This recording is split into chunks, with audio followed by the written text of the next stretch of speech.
Quest'anno abbiamo cercato di anticipare i tempi e effettivamente i percorsi che abbiamo programmato, che abbiamo previsto, erano dal più semplice al più difficile e stranamente i percorsi più difficili, che sono anche i più impegnativi e i più belli, sono quelli che sono andati subito e si sono riempiti. Abbiamo invece avuto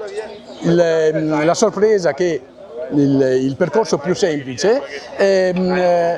e che quindi avevamo dedicato anche alle famiglie e ai bambini, ha stentato ad essere prescelto, a prendere quota e comunque siamo soddisfatti della partecipazione. Sono oltre 40 le aziende coinvolte in questa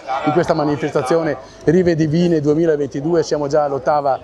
edizione, i percorsi sono 6, di cui uno riservato alle bike, e con soddisfazione anche di quelli che hanno partecipato l'anno scorso e che partecipano anche quest'anno. I prodotti che vengono proposti dalle aziende sono quelli del nostro territorio, a parte i vini in cui ad ogni tappa ci sono dei vini prodotti dall'azienda o di una che è coinvolta. Come l'anno scorso abbiamo voluto dare un segno di attenzione verso l'ambiente, perché anche quest'anno abbiamo consegnato a tutti i partecipanti una borraccia in alluminio, evitando le bottigliette d'acqua che sia alla partenza che durante il percorso hanno la possibilità di rifornire. Quindi non solo vino, ma anche l'acqua. La tappa finale quest'anno è in Piazza del Popolo, dove tutti i gruppi che arrivano si ritroveranno e lì ci sarà l'ultima degustazione con le grappe, il caffè e i prodotti del nostro territorio. Siamo soddisfatti e ci auguriamo che il prossimo anno vada ancora meglio, anche perché ormai Rive Divine è una manifestazione consolidata e conosciuta anche fuori regione, quindi siamo soddisfatti e sono certo che con una giornata del genere il divertimento è assicurato per tutti i partecipanti. Rive Divine è una tradizione ormai consolidata qua a Vittorio Veneto,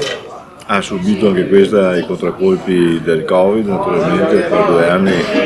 siamo andati un pochettino in crisi, però la tradizione è consolidata perché i numeri di quest'anno ci confortano, nel senso che siamo tornati ai livelli pre-Covid, anzi i numeri sono anche maggiori. Quindi moltissimi bei posti da vedere, da cominciare a gustare anche con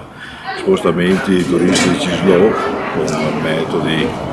con piedi, con biciclette, con moto, sono tutti facilmente raggiungibili, tutti particolarmente curati, sempre più curati, man mano che UNESCO,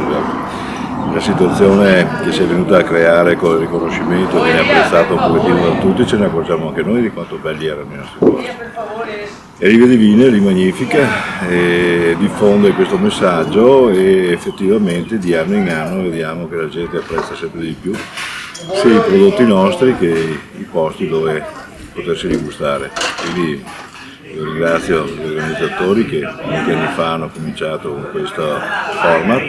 e mi auguro, anzi sono sicuro che continuerà. Sì, ottava edizione di Rive Divine, questa manifestazione organizzata dalla Pro Loco, che ha lo scopo di valorizzare il nostro splendido territorio e infatti gran parte dei partecipanti arriva da fuori provincia o anche da fuori regione. Quindi un ringraziamento veramente grosso alla Pro Loco e a tutte le aziende che partecipano. Ci sono diversi gruppi, sono 5 percorsi, di cui uno anche in bicicletta con la bici elettrica, che portano